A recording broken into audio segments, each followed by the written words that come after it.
श्री शिवाय नमस्तोभ्यम। इस सृष्टि के आरंभ से पहले जब कुछ भी नहीं था, तब केवल एक शक्ति थी, महादेव, भगवान शिव।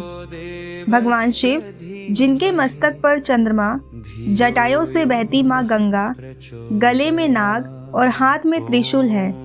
वे विनाश नहीं, पुनर्निर्माण के देवता हैं। चलिए आज हम जानेंगे कि महाशिवरात्रि क्यों मनाई जाती है। महाशिवरात्रि फागुन कृष्ण चतुर्दशी को मनाई जाती है, जो मुख्य रूप से भगवान शिव और माता पार्वती के विवाह के उपलक्ष्य में शिव के निराकार से साकार रूप में लिंग में प्रकट होने के दिन के रूप में और अंधकार व अज्ञान पर विजय के पर्व के रूप में मनाई जाती है। यह रात आध्यात्मिक जागृति, शिव पूजा, व्रत और रात्रि जागरण के लिए अत्यंत पवित्र मानी जाती है। महाशिवरात्रि मनाने के मुख्य कारण हैं। पहला, शिव पार्वती विवाह। मान्यता है कि इस पावन तिथि पर भगवान शिव और माता पार्वती का विवाह हुआ था, जिसे शिव शक्ति के मिलन के रूप में मनाया जाता है। दूसरा, शिवलिंग का प्रकट होना। इसी रात को भगवान शिव पहली बार शिवलिंग के रूप में प्रकट हुए थे। तीसरा, नीलकंठ की उपाधि। समुद्र मंथन के दौरान जब भगवान शिव ने संसार की रक्षा के लिए विष को पी लिया और अपने कंठ में धारण किया, तो वह नीलकंठ कहलाए। ये घटना महाशिवरात्रि से जुड़ी मानी जाती है।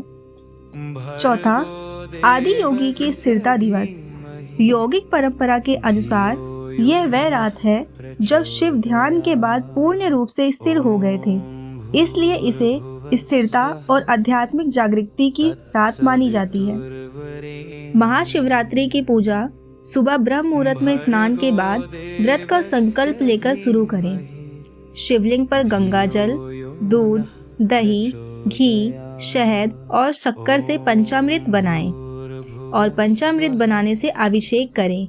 फिर बेलपत्र, धतूरा, मदार, चंदन और भस्म को अर्पित करें। ओम नमः शिवाय मंत्र का जाप करते हुए 4 प्रहर की पूजा करना विशेष फलदायक माना जाता है। चलिए अब जानते हैं महाशिवरात्रि की पूजा विधि। स्नान के संकल्प के साथ सुबह जल्दी उठकर स्नान करें और स्वच्छ कपड़े पहनकर व्रत का संकल्प लें। अभिषेक। शिवलिंग पर तांबे के लोटे से जल चढ़ाएं। इसके बाद पंचामृत में दूध, दही, घी, शहद, चीनी से अभिषेक करें और फिर शुद्ध गंगा जल अर्पित करें। श्रृंगार और भोग। शिवलिंग पर चंदन, भस्म का तिलक लगाएं। इसके बाद बेलपत्र, भांग, धतूरा और सफेद फूल अर्पित करें। भोग के रूप में फल, मिठाई या दूध से बनी वस्तुएं चढ़ाएं। मंत्र जाप क्या करें? ओम नमः शिवाय या महामृत्युंजय मंत्र का जाप करते रहें। आरती और परिक्रमा कैसे करें? शिव जी की आरती करें और शिवलिंग की आधी परिक्रमा करें। उल्टे हाथ से शुरू करके सामने तक वापस आएं। 4 प्रहर की पूजा और रात की पूजा। महाशिवरात्रि पर रात में पूजा का विशेष महत्व है। शाम 6:19 के बाद या अगले दिन सुबह तक 4 प्रहर से अलग अलग चीजों से भगवान शिव का अभिषेक करें।